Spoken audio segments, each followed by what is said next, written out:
इस तरह इन्हां दोवां राजियां ते गुरु जी विच खिच्चोतान वध गई। राजा भीम चंद ते कृपाल चंद कटोचीए, केसरी चंद जसवालीए, सुखदयाल जसरोटीए ते राजा हरीचंद हंडूरीए वर्गे नाल पिरथी चंद डडवालीए अते राजा फतेह शाह श्रीनगर आदि नूं गुरु जी दे विरुद्ध अपने नाल शामिल कर लिया ते कदी कदी गुरु जी नूं तंग करन ते सताउण लग पए। उन्हां राजिਆਂ ने मिल के वैसाख संमत 1742 विच सांझी ताकत नाल गुरु जी उत्ते भंगाणी दे स्थान ते फौजी हमला कर दिता। उदों जे गुरु जी ने जवानी विच पैर रखी सन अते दुनिया का तजर्बा भी काफ़ी नहीं सी, पर इस दे बावजूद भीमचंद आदि पहाड़ी राजिਆਂ की सांझी फौज सामने गुरु जी अपनी छोटी जी ना तजर्बाकार ते लड़ाई तो अनजान जमात नूं टाकरे ते मैदान विच लै आए। अजे छोटी जी झड़प ही हुई सी कि 500 उदासी साधुआं दा टोला जो हलवा खा खा के पलिया सी, पल्ला खिसका के गुरु जी का साथ छड्ड गया। काले खां ते उसदे साथी पठान जो गुरु पातशाह जी पास रहे सन, मौका वेख के वो भी धोखा दे गए। धोखा ही नहीं दे गए, सगों वो भीमचंद नाल जाके रल गए ते हमला बराबर लड़न लगे। सैयद बुद्धू शाह जिस दी सिफारिश नाल ये पठान गुरु जी पास नौकर होए सन, उन्हां दी इस धोखाबाजी तो अति दुखी होए। वो गुरु जी की सहायता लई अपने मुरीदां समेत ऐन समय सिर पुजे। 3 दिन जमुना ते गिरी नदी के विचकाले मैदान विच डटवी टक्कर हुई। गुरु गोबिंद सिंह जी खुद इस बेसरो समान ते बेकायदा फौजी दस्ते की कमान कर रहे सन। गुरु जी की यह फौज अजे ना तजर्बाकार सी अते अजमाई हुई भी नहीं सी, ना ही पूरा जंगी समान सी। इसलिए वधेरे मामूली कामकार करने वाले सेवक सिख ही इस लड़ाई में शामिल होए, जेड़े लड़ाई की विद्या तो जाणू नहीं सन। अते उस विच भी कुछ फकीर ते एकांतवासी साधु ही सन। जन्म साखियां विच जंगी साथियां दी जिहड़ी सूची मिलती है, उस विच एक लालचंद हलवाई का नाम ही आउंदा है। इस तो अंदाजा लग सकता है कि गुरु जी के पहले सेवक किस श्रेणी, कितने तजर्बे ते किहड़े पद्धर दे सन। गुरु जी के मामा कृपाल चंद ते दीवान नंद चंद भी इस लड़ाई में शामिल सन। कदे हलवाइयां ते हलवा खाण वाले उदासी साधुआं नाल भी जंग जिते गए ने भला। उदासी तो हलवा छक के खिस गए ते हलवाई बेचारा अपनी श्रद्धा ते हिम्मत विखा के मैदान विच ही शहीदी पा गया। हाँ, गुरु जी ने आप अते उन्हां दे कुछ गुरसिखां ने बहादुरी विखाई। गुरु जी ने छाती तान के अजिही दलेरी नाल टाकरा कीता ते तीर चलाए कि दुश्मन हैरान हो गया। हरीचंद ने गुरु जी के घोड़े नूं जख्मी किया, पर वह गुरु जी के हथों मारिया गया। राजा केसरी चंद ते सुखदेव भी जख्मी हुए। गुरु जी के सिख थोड़े सन ते जमात कमजोर ही सी, पर वह अजिहे जान तोड़ के लड़े कि पहाड़ी राजियां दे सिपाहियां दे दिल टुट गए, छक्के छुट गए। वह मैदान छड्ड के भज गए। मैदान सियासी जुगत नाल गुरु जी के हथ रहा। इस विच शक नहीं कि इस लड़ाई समय मुसलमान पठाणा दे धोखा दे जाण ते जिन्हां नूं गुरु जी ने बड़े औखे समय ओट दे के अपने पास मुलाजम रखिया सी ते उदासी साधुआं दी कायरता ते रण खेतर विचों समय सिर भज जाण ते गुरु जी नूं जो तजर्बा होया, उसने उन्हां पासों वो काम कराया जो किसी होर सूरत विच होना संभव नहीं सी।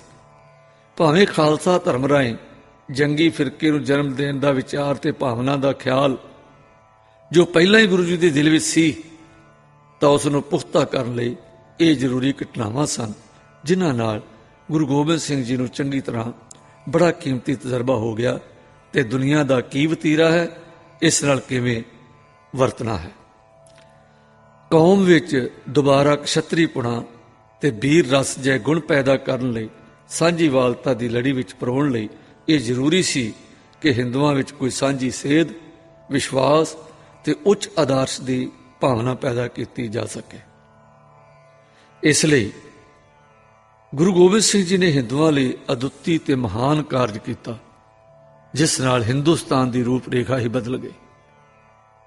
ਖੁਆਰ ਹੋਈ ਤੇ ਖਿੰਡੀ ਪੁੰਡੀ ਜਾਤੀ ਨੇ ਬਲਵਾਨ ਕੌਮ ਦਾ ਰੂਪ ਧਾਰਨ ਕਰ ਲਿਆ, ਜਿਸ ਰਾਹੀਂ ਉਹਨਾਂ ਨੇ ਆਪਣੇ ਨਿੱਘਰ ਦੀ ਹਾਲਤ ਤੇ ਗੁਆਚੀ ਹੋਈ ਸ਼ਾਨ ਤੇ ਮਾਨ ਨੂੰ ਫਿਰ ਸੰਭਾਲਿਆ ਅਤੇ ਸੰਸਾਰ ਭਰ ਦੀਆਂ ਬਹਾਦਰ ਕੌਮਾਂ ਦੀ ਕਤਾਰ ਵਿੱਚ ਖੜੇ ਹੋ ਕੇ ਆਪਣੇ ਬਾਹੂਬਲ ਤੇ ਵੀਰਤਾ ਦੀ ਸੁਗੰਧੀ ਸੰਸਾਰ ਭਰ ਵਿੱਚ ਫੈਲਾ ਦਿੱਤੀ। ਇਸ ਯੁੱਧ ਪਿੱਛੋਂ ਗੁਰੂ ਜੀ ਦੇ ਸਿੱਖ ਸੇਵਕ ਜਿੱਤ ਦੇ ਨਗਾਰੇ ਵਜਾਉਂਦੇ ਪਾਉਂਟਾ ਸਾਹਿਬ ਵਾਪਸ ਆਏ। ਇੱਥੇ ਆ ਕੇ ਗੁਰੂ ਜੀ ਨੇ ਪੀਰ ਬੁੱਧੂ ਸ਼ਾਹ ਨੂੰ, ਜਿਸ ਦਾ ਪੁੱਤਰ ਤੇ ਕੁਝ ਸਾਥੀ ਜੰਗ ਵਿੱਚ ਸ਼ਹੀਦ ਹੋਏ ਸਨ, ਇੱਕ ਸਨਦ, ਹੁਕਮਨਾਮਾ ਤੇ ਇੱਕ ਦਸਤਾਰ ਬਖਸ਼ੀ, ਜਿਸ ਦੇ ਕਾਰਨ ਸਿੰਘ ਅੱਜ ਤੱਕ ਉਸ ਦੇ ਘਰਾਣੇ ਦਾ ਬਹੁਤ ਸਨਮਾਨ ਕਰਦੇ ਹਨ। ਇਸ ਯੁੱਧ ਤੋਂ 1 ਮਹੀਨਾ ਬਾਅਦ ਗੁਰੂ ਜੀ ਵਾਪਸ ਆਪਣੇ ਟਿਕਾਣੇ ਆਨੰਦਪੁਰ ਸਾਹਿਬ ਪਰਤ ਆਏ, ਜਿਸ ਨੂੰ ਉਹਨਾਂ ਦੇ ਪਿਤਾ ਨੇ ਜ਼ਮੀਨ ਮੁੱਲ ਖਰੀਦ ਕੇ ਵਸਾਇਆ ਸੀ। ਉੱਥੇ ਪਹੁੰਚ ਕੇ ਉਹਨਾਂ ਕਿਲਿਆਂ ਦੀ ਉਸਾਰੀ ਕਰਨੀ ਸ਼ੁਰੂ ਕੀਤੀ, ਜਿਨ੍ਹਾਂ ਵਿੱਚ ਕੇਸਗੜ੍ਹ ਸਾਹਿਬ, ਆਨੰਦਗੜ੍ਹ, ਹੌਲਗੜ੍ਹ, ਕੇਸਗੜ੍ਹ ਤੇ ਫਤਿਹਗੜ੍ਹ ਅਜਿਹੇ ਨਾਂ ਵਰਣਨਯੋਗ ਹਨ। ਇਹ ਸ਼ਾਇਦ ਉਹਨਾਂ ਇਸ ਇਹਤਿਆਤ ਕਾਰਨ ਬਣਵਾਏ ਕਿ ਜੇਕਰ ਪਹਾੜੀ ਰਾਜੇ ਦੁਬਾਰਾ ਹੱਲਾ ਕਰਨ ਤਾਂ ਇਹਨਾਂ ਰਾਹੀਂ ਆਪਣੀ ਰੱਖਿਆ ਕੀਤੀ ਜਾ ਸਕੇ। ਇਸੇ ਸਾਲ ਹੀ ਸਰਹੰਦ ਦੇ ਸੂਬੇ ਦੀ ਫੌਜ ਨੇ ਅਲਫ ਖਾਨ ਦੀ ਕਮਾਨ ਹੇਠ ਪਹਾੜੀ ਰਾਜਿਆਂ ਤੇ ਹਮਲਾ ਕੀਤਾ, ਕਿਉਂਕਿ ਉਹਨਾਂ ਨੇ ਦਿੱਲੀ ਦੇ ਸ਼ਹਿਨਸ਼ਾਹ ਦਾ ਟੈਕਸ ਨਹੀਂ ਸੀ ਤਾਰਿਆ। ਰਾਜਿਆਂ ਨੇ ਕਰ ਭਰਨ ਦੀ ਥਾਂ ਫੌਜ ਦੇ ਟਾਕਰੇ ਦੀ ਸੋਚੀ ਤੇ ਇਸ ਮੁਸੀਬਤ ਸਮੇਂ ਰਾਜਾ ਭੀਮ ਚੰਦ ਨੇ ਗੁਰੂ ਜੀ ਪਾਸ ਰਾਜੀਨਾਮੇ ਦੀ ਦਰਖਾਸਤ ਕੀਤੀ। ਗੁਰੂ ਜੀ ਨੇ ਉਸ ਦੇ ਪਿਛਲੇ ਕਸੂਰ ਤੇ ਔਗਣ ਭੁਲਾ ਕੇ ਉਸ ਦੀ ਸਹਾਇਤਾ ਕਰਨੀ ਪ੍ਰਵਾਨ ਕਰ ਲਈ। ਸ੍ਰੀ ਗੁਰੂ ਗੋਬਿੰਦ ਸਿੰਘ ਜੀ ਨੇ ਵਿਸ਼ਾਲ ਖੁੱਲ੍ਹ ਦਿਲੀ ਨਾਲ ਕੌਮੀ ਉਸਾਰੀ ਨੂੰ ਮੁੱਖ ਰੱਖਦਿਆਂ ਆਪਣੇ ਜਾਤੀ ਦੁਸ਼ਮਣ ਨੂੰ ਮੁਆਫ ਕਰਕੇ ਉਸ ਨਾਲ ਸੁਲ੍ਹਾ ਕਰ ਲਈ। ਉਹ ਕਦੇ ਵੀ ਚੁੱਪ ਕਰਕੇ ਵੇਖ ਨਹੀਂ ਸਨ ਸਕਦੇ ਕਿ ਹਿੰਦੂ ਲਤਾੜੇ ਜਾਂਦੇ ਰਹਿਣ ਤੇ ਬਰਬਾਦ ਹੁੰਦੇ ਰਹਿਣ। ਗੁਰੂ ਜੀ ਵਿਰੋਧੀ ਨਾਲ ਤਾਂ ਮਿਲ ਹੀ ਨਹੀਂ ਸਕਦੇ। ਜੋ ਦਿਲ ਲਤਾੜੇ ਜਾ ਰਹੇ ਹਿੰਦੂਆਂ ਲਈ ਤੇ ਦੁਖੀ ਹਿੰਦੂਆਂ ਦੇ ਭਲੇ ਲਈ ਹੀ ਪੈਦਾ ਹੋਇਆ ਸੀ, ਤੇ ਜਿਸ ਦਿਲ ਵਿੱਚ ਦੁਖੀਆਂ ਲਈ ਸ਼ੁਭ ਇਛਾਵਾਂ ਸਨ, ਉਹ ਉਹਨਾਂ ਉੱਪਰ ਪਈ ਬਿਪਤਾ ਸਮੇਂ ਸਹਾਇਤਾ ਦੀ ਮੰਗ ਕਿਵੇਂ ਰੱਦ ਕਰ ਸਕਦਾ ਸੀ ਤੇ ਖਾਮੋਸ਼ ਰਹਿ ਕੇ ਉਹਨਾਂ ਨੂੰ ਬਰਬਾਦ ਹੁੰਦਾ ਕਿਵੇਂ ਵੇਖ ਸਕਦਾ ਸੀ। ਜੇ ਉਹ ਕਿਨਾਰੇ ਖੜੇ ਰਹਿੰਦੇ ਤੇ ਉਹਨਾਂ ਦਾ ਸਾਥ ਨਾ ਦਿੰਦੇ, ਭਾਵੇਂ ਪਹਿਲੇ ਰਹਿ ਚੁੱਕੇ ਵਿਰੋਧਕਾਰ ਨਹੀਂ, ਤਾਂ ਫਿਰ ਉਹਨਾਂ ਦੇ ਸਾਹਮਣੇ ਉੱਚੇ ਉਦੇਸ਼ ਤੇ ਆਦਰਸ਼ ਨੂੰ ਵੱਟਾ ਲੱਗਣਾ ਸੀ। ਜਦ ਉਹਨਾਂ ਦੀਆਂ ਹੀ ਅੱਖਾਂ ਸਾਹਮਣੇ ਹਿੰਦੂ ਜ਼ਲੀਲ ਤੇ ਬਰਬਾਦ ਹੁੰਦੇ ਤਾਂ ਉਹ ਕਿਵੇਂ ਚੁੱਪ ਰਹਿ ਸਕਦੇ ਸਨ। ਉਹਨਾਂ ਦੇ ਮਨ ਅੰਦਰ ਕੌਮੀ ਪਿਆਰ ਦਾ ਠਾਠਾ ਮਾਰਦਾ ਜੋਸ਼ ਸੀ, ਜੋ ਕਿ ਲਤਾੜੀ ਜਾ ਰਹੀ ਹਿੰਦੂ ਜਾਤੀ ਦਾ ਅਪਮਾਨ ਸਹਾਰ ਨਾ ਸਕਿਆ। ਗੰਭੀਰਤਾ ਨਾਲ ਸੋਚ ਵਿਚਾਰ ਕੇ ਉਹਨਾਂ ਭੀਮ ਚੰਦ ਵਾਲੀ ਦੁਸ਼ਮਣੀ ਨੂੰ ਭੁਲਾ ਕੇ ਉਹਨਾਂ ਦੀ ਮੰਗ ਤੇ ਉਹਨਾਂ ਨਾਲ ਸੁਲ੍ਹਾ ਕਰ ਲਈ ਤੇ ਉਹਨਾਂ ਦਾ ਸਾਥ ਦੇਣਾ ਖੁੱਲ੍ਹ ਦਿਲੀ ਨਾਲ ਪ੍ਰਵਾਨ ਕੀਤਾ। ਉਹਨਾਂ ਨਾਲ ਸੰਧੀ ਕਰਕੇ 500 ਸਵਾਰ ਤੇ ਪੈਦਲ ਲੜਾਕੇ ਸਿੰਘਾਂ ਦਾ ਜਥਾ ਦੀਵਾਨ ਮੋਹਰੀ ਚੰਦ ਤੇ ਦਇਆ ਰਾਮ ਦੀ ਕਮਾਨ ਹੇਠ ਸਹਾਇਤਾ ਲਈ ਭੇਜਿਆ। ਕੁਦਰਤ ਦੀ ਕਰਨੀ ਐਸੀ ਕਿ ਸ਼ਾਹੀ ਫੌਜ ਨੂੰ ਹਾਰ ਹੋਈ। ਇਸ ਤੋਂ ਬਾਅਦ 3 ਸਾਲ ਤੱਕ ਅਮਨ ਅਮਾਨ ਰਿਹਾ ਤੇ ਗੁਰੂ ਜੀ ਨੂੰ ਤਲਵਾਰ ਤੇ ਹੱਥ ਪਾਉਣ ਦੀ ਲੋੜ ਨਾ ਪਾਸੇ। ਇਸ ਸਮੇਂ ਗੁਰੂ ਜੀ ਆਪਣੀ ਵਿਚਾਰਧਾਰਾ ਦਾ ਡੂੰਘਾ ਅਧਿਐਨ ਕਰਨ, ਉਸ ਨੂੰ ਪਕੇਰਾ ਕਰਨ ਤੇ ਆਪਣੇ ਮਿਸ਼ਨ ਦੇ ਪ੍ਰਚਾਰ ਲਈ ਤਿਆਰੀ ਵਿੱਚ ਜੁਟੇ ਰਹੇ। ਈਸ਼ਵਰ ਭਗਤੀ ਤੇ ਆਤਮ ਉਪਦੇਸ਼ ਰਾਹੀਂ ਜਿੱਥੇ ਉਹ ਸਿੱਖਾਂ ਦੀ ਆਤਮਿਕ ਤ੍ਰਿਪਤੀ ਕਰਦੇ ਰਹੇ, ਉੱਥੇ ਉਹਨਾਂ ਦੇ ਲਹੂ ਨੂੰ ਵੀ ਗਰਮਾਉਂਦੇ ਰਹੇ। ਭਾਦੋਂ ਸੰਮਤ 1745 ਵਿੱਚ ਲਾਹੌਰ ਦੇ ਸੂਬੇ ਨੇ ਪਹਾੜੀ ਰਾਜਿਆਂ ਨੂੰ ਸੋਧਣ ਲਈ ਫੌਜ ਭੇਜੀ ਅਤੇ ਇੱਕ ਵੱਖਰਾ ਫੌਜੀ ਦਸਤਾ ਗੁਰੂ ਜੀ ਦੇ ਟਾਕਰੇ ਲਈ ਰੁਸਤਮ ਖਾਨ ਦੀ ਕਮਾਨ ਵਿੱਚ ਭੇਜਿਆ। ਮੌਸਮ ਬਰਸਾਤ ਦਾ ਸੀ ਤੇ ਸਾਰੇ ਨਦੀ ਨਾਲਿਆਂ ਵਿੱਚ ਹੜ੍ਹ ਸੀ। ਬਾਰਿਸ਼ ਤੇ ਤੂਫਾਨ ਕਾਰਨ ਰੁਸਤਮ ਖਾਨ ਜ਼ਿਆਦਾ ਦੇਰ ਟਿਕ ਨਾ ਸਕਿਆ ਤੇ ਕਿਸੇ ਹੱਲੇ ਗੁੱਲੇ ਬਗੈਰ ਹੀ ਵਾਪਸ ਪਰਤ ਗਿਆ। ਜੋ ਨਾਲਾ ਉਸ ਵੇਲੇ ਸਾਹਮਣੇ ਸੀ ਤੇ ਜਿਸ ਨੇ ਦੁਸ਼ਮਣ ਦੀ ਫੌਜ ਨੂੰ ਅੱਗੇ ਵਧਣ ਤੋਂ ਰੋਕ ਪਾਈ, ਉਸ ਨੂੰ ਸਿੱਖਾਂ ਹਮਾਇਤੀ ਨਾਲਾ ਕਿਹਾ ਅਤੇ ਹੁਣ ਤੱਕ ਵੀ ਇਸ ਦੇ ਆਲੇ ਦੁਆਲੇ ਦੇ ਵਸਨੀਕ ਇਸ ਨੂੰ ਇਸੇ ਨਾਮ ਨਾਲ ਯਾਦ ਕਰਦੇ ਹਨ। ਰੁਸਤਮ ਖਾਨ ਨੇ ਥੋੜ੍ਹੇ ਚਿਰ ਪਿੱਛੋਂ ਪਹਾੜੀ ਰਾਜਿਆਂ ਤੇ ਫਿਰ ਹੱਲਾ ਕੀਤਾ। ਇਸ ਵਾਰ ਵੀ ਸ਼ਾਹੀ ਫੌਜ ਨੂੰ ਹਾਰ ਹੋਈ। ਇਸ ਯੁੱਧ ਵਿੱਚ ਵੀ ਗੁਰੂ ਜੀ ਦੇ 300 ਜਵਾਨ ਭਾਈ ਸੰਗੀਨਾ ਜੀ ਦੀ ਕਮਾਨ ਹੇਠ ਸ਼ਾਮਲ ਹੋਏ। ਆਖਰਕਾਰ ਔਰੰਗਜ਼ੇਬ ਨੇ ਪੰਜਾਬ ਦੇ ਇਸ ਹਿੱਸੇ ਨੂੰ ਦਬਾਉਣ ਲਈ ਆਪਣੇ ਪੁੱਤਰ ਮੁਅੱਜ਼ਮ ਸ਼ਾਹ ਨੂੰ ਭੇਜਿਆ। ਮੁਅੱਜ਼ਮ ਸ਼ਾਹ ਆਪ ਤਾਂ ਲਾਹੌਰ ਚਲਾ ਗਿਆ, ਪਰ ਆਪਣੇ ਮੁਖੀ ਸਰਦਾਰ ਮੀਰ ਮਿਰਜ਼ਾ ਬੇਗ ਨੂੰ ਆਪਣੀ ਫੌਜ ਦਾ ਵਿਸ਼ੇਸ਼ ਭਾਗ ਦੇ ਕੇ ਪਹਾੜੀ ਰਾਜਿਆਂ ਨੂੰ ਦਬਾਉਣ ਲਈ ਭੇਜਿਆ। ਮਿਰਜ਼ਾ ਬੇਗ ਨੇ ਪਹਾੜੀ ਰਾਜਿਆਂ ਨੂੰ ਬਹੁਤ ਲੁੱਟਿਆ, ਮਾਰਿਆ ਤੇ ਲਤਾੜਿਆ। ਪਿੰਡਾਂ ਦੇ ਪਿੰਡ ਉਜਾੜ ਦਿੱਤੇ, ਲੋਕਾਂ ਨੂੰ ਬਹੁਤ ਬੇਇੱਜ਼ਤ ਤੇ ਖੁਆਰ ਕੀਤਾ। ਗੁਰੂ ਜੀ ਇਸ ਸਮੇਂ ਆਪਣੇ ਪਹਾੜੀ ਟਿਕਾਣੇ ਤੇ ਹੀ ਟਿਕੇ ਰਹੇ। ਮੁਸਲਮਾਨਾਂ ਆਨੰਦਪੁਰ ਨੂੰ ਵੀ ਲੁੱਟਿਆ ਤੇ ਇਸ ਲੁੱਟ ਦਾ ਵਰਣਨ ਗੁਰੂ ਜੀ ਨੇ ਬਚਿੱਤਰ ਨਾਟਕ ਵਿੱਚ ਕੀਤਾ ਹੈ। ਜਦੋਂ ਸ੍ਰੀ ਗੁਰੂ ਗੋਬਿੰਦ ਸਿੰਘ ਜੀ ਆਉਣ ਵਾਲੇ ਸਮੇਂ ਦੇ ਕਾਰਜ ਦੀ ਤਿਆਰੀ ਵਿੱਚ ਜੁਟੇ ਹੋਏ ਸਨ ਤੇ ਜੰਗੀ ਸਾਜੋ ਸਮਾਨ ਇਕੱਠਾ ਕਰ ਰਹੇ ਸਨ, ਤਾਂ ਉਸ ਸਮੇਂ ਪੰਡਤਾਂ ਨੇ ਗੁਰੂ ਜੀ ਨੂੰ ਪ੍ਰੇਰਿਆ, ਜਾਂ ਗੁਰੂ ਜੀ ਨੇ ਆਪ ਹੀ ਦੇਵੀ ਪੂਜ ਸ਼੍ਰੇਣੀ ਨੂੰ ਆਪਣੇ ਵੱਲ ਖਿੱਚਣ ਤੇ ਪ੍ਰੇਰਨ ਲਈ ਪੰਡਤਾਂ ਨੂੰ ਇਸ ਗੱਲ ਤੇ ਤਿਆਰ ਕੀਤਾ ਕਿ ਇੱਕ ਖਾਸ ਵਿਸ਼ੇਸ਼ ਜੱਗ ਤੇ ਹਵਨ ਕੀਤਾ ਜਾਵੇ, ਜਿਸ ਰਾਹੀਂ ਦੇਵੀ ਪ੍ਰਗਟ ਕਰਕੇ ਉਸ ਦੀ ਸਹਾਇਤਾ ਤੇ ਬਰਕਤ ਨਾਲ ਦੁਸ਼ਮਣਾਂ ਦਾ ਨਾਸ਼ ਕੀਤਾ ਜਾਵੇ। ਮਾਲਕਾਰ ਪਹਾੜ ਉੱਤੇ, ਜਿਸ ਨੂੰ ਅੱਜ ਕੱਲ੍ਹ ਨੈਣਾ ਦੇਵੀ ਕਹਿੰਦੇ ਹਨ, ਯੱਗ ਦੀ ਸਮੱਗਰੀ ਇਕੱਠੀ ਕੀਤੀ ਗਈ। ਇਸ ਯੱਗ ਨੂੰ ਸੰਪੂਰਨ ਕਰਨ ਲਈ ਬਨਾਰਸ ਤੋਂ ਕਾਲੀਦਾਸ ਤੇ ਕੇਸ਼ੋਦਾਸ ਨਾਮੀ 2 ਪੰਡਤ ਬੁਲਾਏ ਗਏ।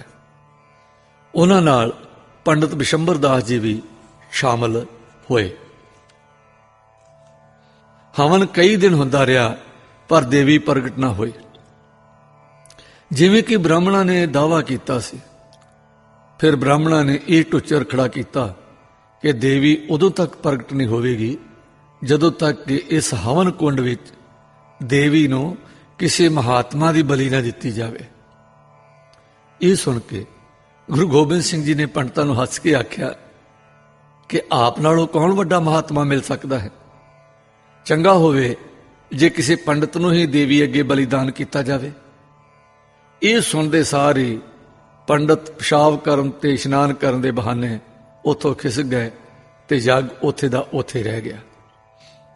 ਕਈ ਰਵਾਇਤਾਂ ਵਿੱਚੋਂ ਇੱਕ ਇਹ ਵੀ ਰਵਾਇਤ ਪ੍ਰਚਲਿਤ ਹੈ ਕਿ ਜਦੋਂ ਪੰਡਤ ਹਵਨ ਨੂੰ ਅਧੂਰਾ ਤੇ ਅਧਵਾਟੀ ਛੱਡ ਕੇ ਤੁਰ ਗਏ, ਤਾਂ ਗੁਰੂ ਜੀ ਨੇ ਬਾਕੀ ਬਚੀ ਹੋਈ ਸਾਰੀ ਸਮੱਗਰੀ ਨੂੰ ਇੱਕਦਮ ਹਵਨ ਕੁੰਡ ਵਿੱਚ ਸੁਟਵਾ ਦਿੱਤਾ ਤੇ ਇਸ ਨਾਲ ਪਹਾੜ ਤੇ ਬਹੁਤ ਪ੍ਰਚੰਡ ਤੇ ਤੇਜ਼ ਅਗਨੀ ਦੀ ਬਹੁਤ ਉੱਚੀ ਲਾਟ ਨਿਕਲੀ, ਜਿਸ ਨੂੰ ਦੇਖ ਕੇ ਆਸੇ-ਪਾਸੇ ਦੇ ਲੋਕਾਂ ਖਿਆਲ ਕੀਤਾ ਕਿ ਸ਼ਾਇਦ ਦੇਵੀ ਹੀ ਪ੍ਰਗਟ ਹੋ ਗਈ ਹੈ। ਪਰ ਇਹ ਸਾਰੀਆਂ ਹੀ ਰਵਾਇਤਾਂ ਗਲਤ ਜਾਪਦੀਆਂ ਹਨ। ਅਸਲ ਵਿੱਚ ਇਹ ਸਾਰੀਆਂ ਕਹਾਣੀਆਂ ਹੀ ਮਨੋਕਲਪਿਤ ਹਨ, ਜੋ ਕਿ ਕੁਝ ਭੋਲੇ-ਭਾਲੇ ਲੋਕਾਂ ਨੇ ਕੇਵਲ ਅਗਿਆਨਤਾ ਤੇ ਅੰਧ ਵਿਸ਼ਵਾਸੀ ਕਾਰਨ ਘੜੀਆਂ।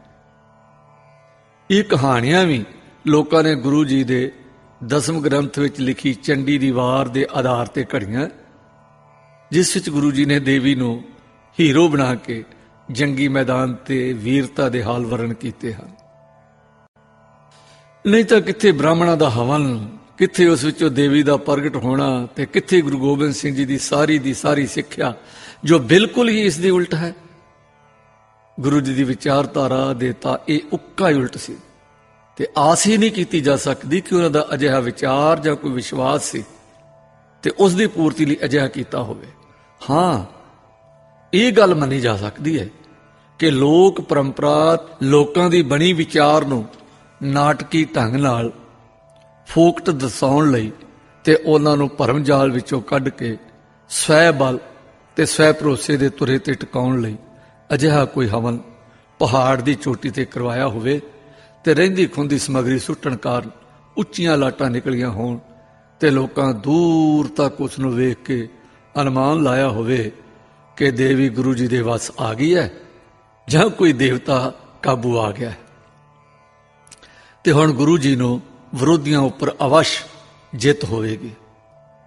ਇਸ ਕਾਰਨ ਆਲੇ ਦੁਆਲੇ ਦੇ ਆਮ ਲੋਕ ਚਾਅ ਨਾਲ ਗੁਰੂ ਜੀ ਨਾਲ ਸ਼ਾਮਲ ਹੋਣ ਲੱਗ ਪਏ।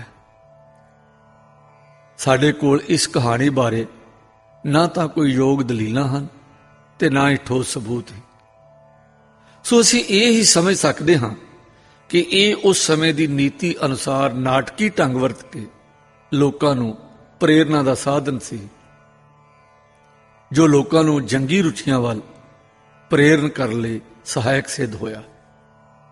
ਇਸ ਸਾਰੇ ਨਾਟਕ ਤੋਂ ਇਹ ਸਿੱਟਾ ਕੱਢਣਾ ਨਿਰਮੂਲ ਹੈ ਕਿ ਗੁਰੂ ਜੀ ਦੇਵੀ ਪੂਜ ਸਨ ਜਾਂ ਅਜਿਹਾ ਕਰਨ ਦੀ ਹੋਰਨਾਂ ਨੂੰ ਆਗਿਆ ਦਿੰਦੇ ਸਨ। ਅਜਿਹੇ ਨਾਟਕ ਜਾਂ ਟੋਟਕੇ ਲੜਾਈ ਸਮੇਂ ਕਈ ਵਾਰ ਕਈ ਸਮਿਆਂ ਤੇ ਕਈਆਂ ਨੇ ਅੱਗੇ ਵਰਤੇ ਸਨ। ਇਹ ਯੁੱਧ ਨੀਤੀ ਦਾ ਹਿੱਸਾ ਹੋ ਸਕਦੇ ਨੇ ਤੇ ਇਤਿਹਾਸ ਵਿੱਚ ਇਹੋ ਜਿਹੀਆਂ ਕਈ ਗਵਾਹੀਆਂ ਮਿਲਦੀਆਂ ਹਨ। ਜੇ ਰਾਜਸੀ ਖੇਤਰ ਵਿੱਚ ਇਹ ਗੱਲ ਸੱਚਮੁੱਚ ਵਾਪਰੀ ਹੋਵੇ ਤਾਂ ਇਹ ਗੁਰੂ ਜੀ ਦੇ ਆਉਣ ਵਾਲੇ ਸਮੇਂ ਲਈ ਕਾਰਜ ਦਾ ਪ੍ਰਤੀਕ ਸੀ, ਉਸ ਖਾਲਸਾ ਧਰਮ ਲਈ ਜਿਸ ਲਈ ਉਹ ਤਿਆਰੀ ਕਰ ਰਹੇ ਸਨ। ਪਰ ਖਾਲਸਾ ਧਰਮ ਦੇ ਬੁਨਿਆਦੀ ਅਸੂਲਾਂ ਵਿੱਚ ਦੇਵੀ ਪੂਜਾ ਜਾਂ ਅਵਤਾਰ ਪੂਜਾ ਜਾਂ ਕਿਸੇ ਪ੍ਰਕਾਰ ਦੀ ਵੀ ਮਨੁੱਖੀ ਪੂਜਾ ਦਾ ਉਹਨਾਂ ਪੂਰੀ ਤਰ੍ਹਾਂ ਖਾਤਮਾ ਕਰ ਦਿੱਤਾ।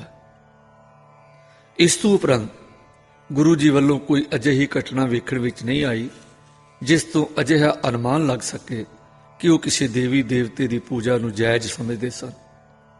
ਜਿਨ੍ਹਾਂ ਅਸੂਲਾਂ ਤੇ ਖਾਲਸਾ ਧਰਮ ਦੀ ਬੁਨਿਆਦ ਰੱਖੀ ਗਈ ਉਹਨਾਂ ਦਾ ਜ਼ਿਕਰ ਅਸੀਂ ਅਗਲੇ ਪੜਾਵਾਂ ਵਿੱਚ ਕਰਾਂਗੇ।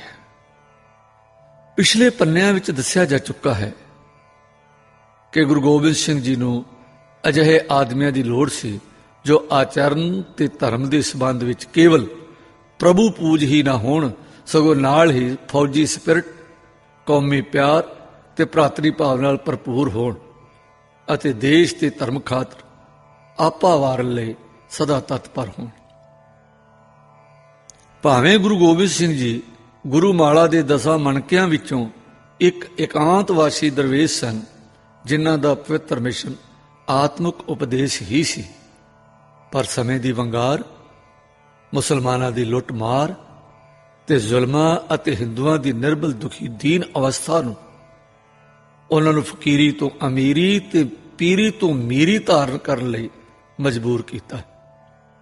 ਪਹਾੜੀ ਰਾਜਿਆਂ ਦੇ ਵਿਰੋਧ ਨੇ ਉਹਨਾਂ ਨੂੰ ਰਣ ਖੇਤਰ ਵਿੱਚ ਨਿਤਰਨ ਲਈ ਮਜਬੂਰ ਕੀਤਾ।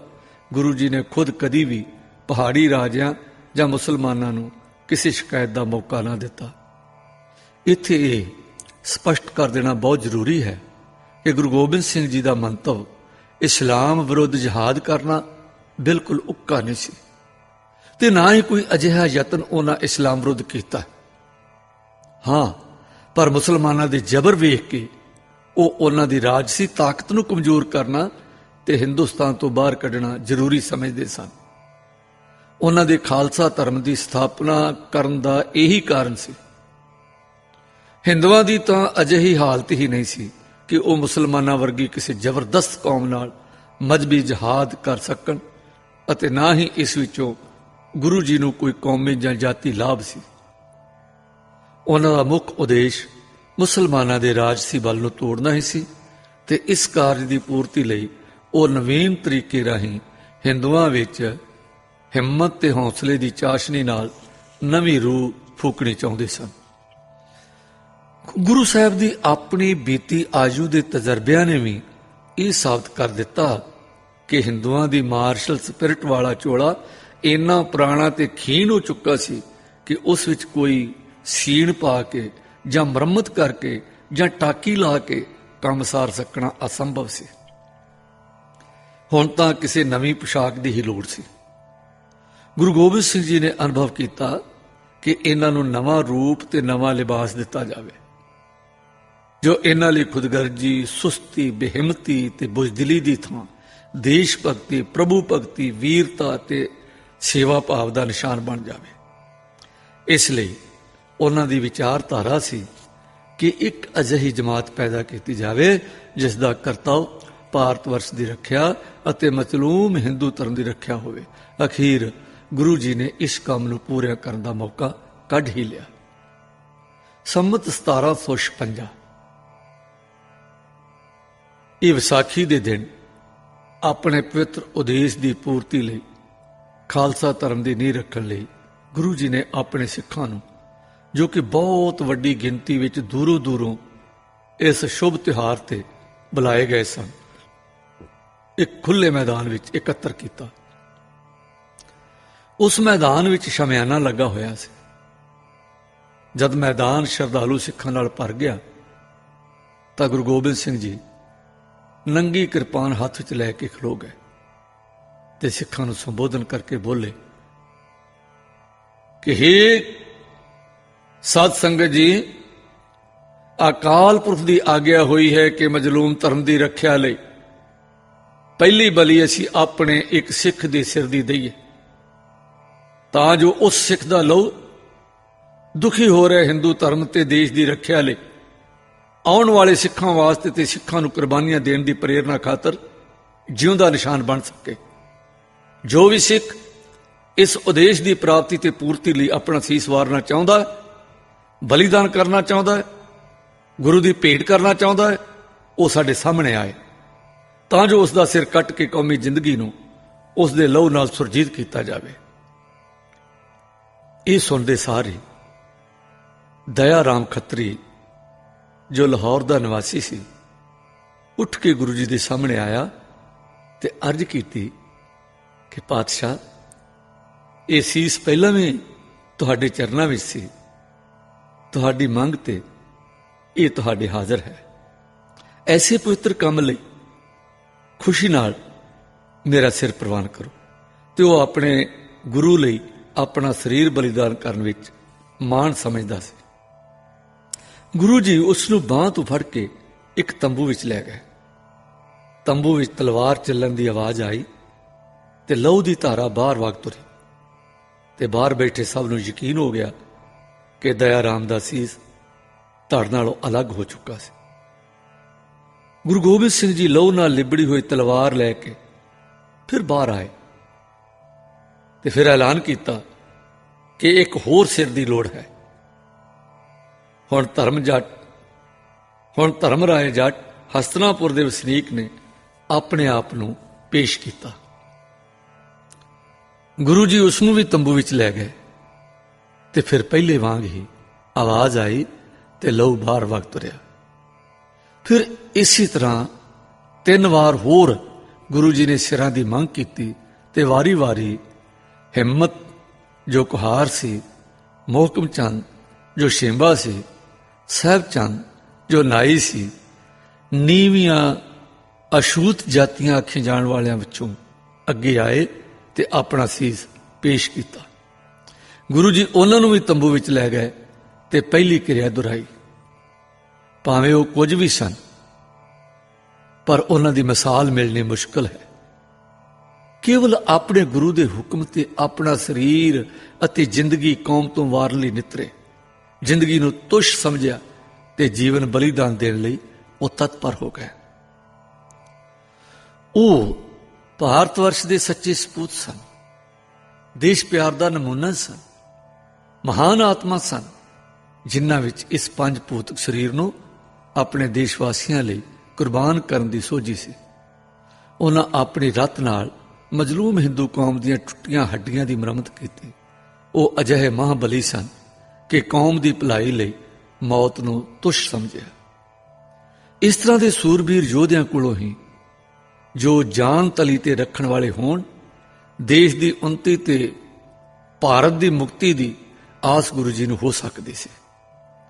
ਇਸ ਵਿਸ਼ੇਸ਼ ਵਿਧੀ ਨਾਲ ਕਾਰਜ ਆਰੰਭ ਕਰਨ ਵਿੱਚ ਗੁਰੂ ਜੀ ਪਾਸ ਦੋ ਭੇਦ ਸਨ। ਇੱਕ ਇਹ ਵੇਖਣਾ ਕਿ ਸਿੱਖਾਂ ਵਿੱਚ ਕੌਮੀ ਸੇਵਾ ਤੇ ਦੇਸ਼ ਭਗਤੀ ਦੀ ਭਾਵਨਾ ਕਿੰਨੀ ਕੁ ਆ ਚੁੱਕੀ ਸੀ ਤੇ ਉਹਨਾਂ ਦੇ ਮੁੱਦਤਾਂ ਦੇ ਉਪਦੇਸ਼ ਤੇ ਪ੍ਰਚਾਰ ਦਾ ਕੀ ਫਲ ਪ੍ਰਾਪਤ ਹੋ ਚੁੱਕਾ ਸੀ। ਕਿ ਸਿੱਖਾਂ ਵਿੱਚ ਅਜਿਹੀ ਯੋਗਤਾ ਆ ਗਈ ਸੀ ਕਿ ਉਹ ਹੱਸਦੇ ਹੱਸਦੇ ਦੂਜਿਆਂ ਲਈ ਆਪਣੇ ਪ੍ਰਾਣਾਂ ਦੀ ਆਹੂਤੀ ਦੇ ਸਕਣ। ਗੁਰੂ ਜੀ ਦੇ ਸਿੱਖ ਉਹਨਾਂ ਦੀ ਇਸ ਪ੍ਰੀਖਿਆ ਵਿੱਚ ਪੂਰੇ ਉਤਰੇ। ਉਹਨਾਂ 5 ਸਿਰਾਂ ਦੀ ਮੰਗ ਕੀਤੀ ਤੇ 5 ਨੇ ਆਪਣੇ ਸਿਰ ਗੁਰੂ ਜੀ ਦੀ ਤਲਵਾਰ ਅੱਗੇ ਅਰਪਣ ਕਰ ਦਿੱਤੇ। ਜੇ ਸਾਰੇ ਸਿੱਖਾਂ ਨੂੰ ਹੀ ਹੁਕਮ ਹੁੰਦਾ ਤਾਂ ਸਾਰੇ ਸਿੱਖ ਸਿਰ ਦੇਣ ਲਈ ਇਨਕਾਰ ਨਾ ਕਰਦੇ।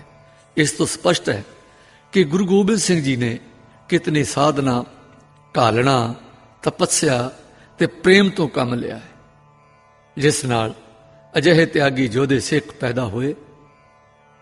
ਆਪਣੀ ਸਾਧਨਾ ਨੂੰ ਸਫਲ ਹੁੰਦਾ ਵੇਖ ਕੇ ਜੋ ਪ੍ਰਸੰਨਤਾ ਗੁਰੂ ਜੀ ਨੂੰ ਹੋਈ ਹੋਵੇਗੀ, ਉਹ ਦੱਸਣ ਨਾਲੋਂ ਕਿਆਸ ਨਾਲ ਵਧੇਰੇ ਸਮਝੀ ਜਾ ਸਕਦੀ ਹੈ। ਦੂਸਰਾ ਕਾਰਨ, ਗੁਰੂ ਜੀ ਸਿੱਖਾਂ ਨੂੰ ਇਹ ਦ੍ਰਿੜ ਕਰਾਉਣਾ ਚਾਹੁੰਦੇ ਸਨ ਕਿ ਦੇਸ਼ ਤੇ ਜਾਤੀ ਦਾ ਭਲਾ ਕੇਵਲ ਉਹ ਪੁਰਸ਼ ਹੀ ਕਰ ਸਕਦੇ ਨੇ ਜੋ ਆਪਣੇ ਲਹੂ ਨਾਲ ਉਸ ਨੂੰ ਬਲ ਤੇ ਤਾਕਤ ਦੇਣਗੇ।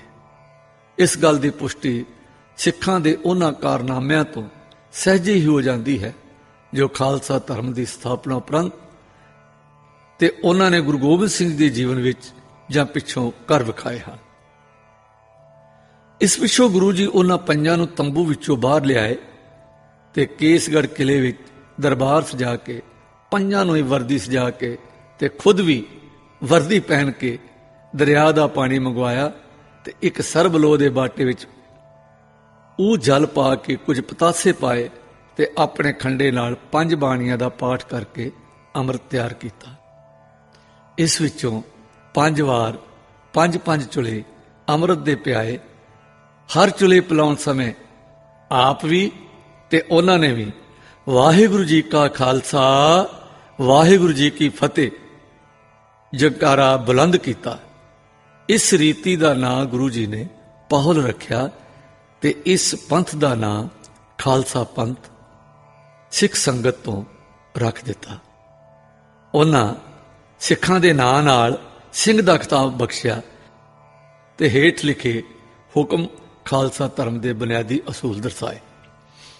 ਜੋ ਵੀ ਖਾਲਸਾ ਪੰਥ ਵਿੱਚ ਪ੍ਰਵੇਸ਼ ਕਰੇਗਾ ਤੇ ਖਾਲਸਾ ਪੰਥ ਦਾ ਧਾਰਨੀ ਹੋਵੇਗਾ, ਉਹ ਇਸ ਪ੍ਰਕਾਰ 5 ਸਿੰਘਾਂ ਦੇ ਪੇਸ਼ ਹੋ ਕੇ ਉੱਪਰ ਦਰਸਾਈ ਮਰਯਾਦਾ ਅਨੁਸਾਰ ਪੌਲ ਛਕੇਗਾ।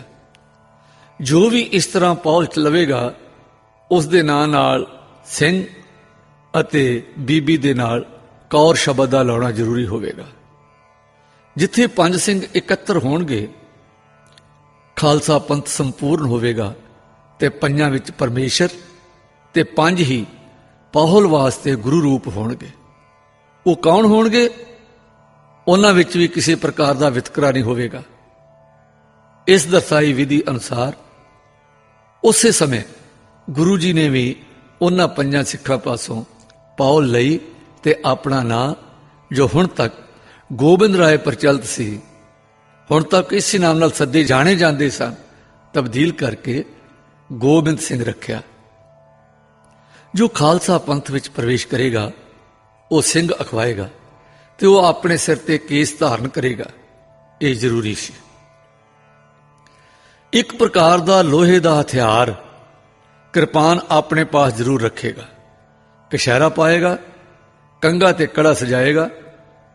ਉਸ ਸਮੇਂ ਤੋਂ ਹੀ ਸਿੰਘ ਇਹਨਾਂ 5 ਨਿਸ਼ਾਨਾਂ ਦੇ ਧਾਰਨੀ ਹਨ, ਜਿਨ੍ਹਾਂ ਨੂੰ 5 ਕੱਕੇ ਕਿਹਾ ਗਿਆ ਹੈ ਜਾਂ ਕਕਾਰ ਕਿਹਾ ਗਿਆ ਹੈ। ਸਭ ਸਿੱਖਾਂ ਦੀ ਇੱਕ ਹੀ ਜਾਤ ਹੋਵੇਗੀ। ਛੋਟੇ ਵੱਡੇ ਸਾਰੇ ਭਰਾ ਹੋਣਗੇ। ਪਹਿਲੀ ਜਾਤ ਪਾਤ ਤੇ ਵਰਨ ਨਾਸ਼ ਸਮਝੇ ਜਾਣਗੇ। ਹਰ ਸਿੰਘ ਦੀ ਪਿਛਲੀ ਜਾਤ ਖਾਲਸਾ ਪੰਥ ਵਿੱਚ ਦਾਖਲ ਹੁੰਦਿਆਂ ਹੀ ਮਿਟ ਜਾਵੇਗੀ। ਸਿੰਘ ਸੱਜ ਕੇ ਚਾਰੋਂ ਵਰਨ ਇੱਕ ਭਾਂਡੇ ਵਿੱਚੋਂ ਹੀ ਖਾਣਗੇ। ਸਾਰੇ ਸਿੰਘ ਕਿਰਤਨਾਸ, ਕੁਲਨਾਸ਼, ਧਰਮਨਾਸ ਤੇ ਕਰਮਨਾਸ ਹੋਣਗੇ। ਭਾਵ ਇਹ ਕਿ ਉਹ ਆਪਣੇ ਪਿਛੋਕੜ ਤੋਂ ਹਰ ਪ੍ਰਕਾਰ ਮੁਕਤ ਹੋ ਕੇ ਨਵੇਂ ਧਰਮ ਵਿੱਚ ਪ੍ਰਵੇਸ਼ ਕਰਨਗੇ। ਸਿੰਘ ਆਪਣੀ ਭਾਵਨਾ ਲੋਹੇ ਨਾਲ ਜੋੜਨਗੇ ਤੇ ਉਸ ਨੂੰ ਹੀ ਸਾਰੀਆਂ ਰਿੱਧੀਆਂ ਸਿੱਧੀਆਂ ਦਾ ਦਾਤਾ ਸਵੀਕਾਰ ਕਰਨਗੇ।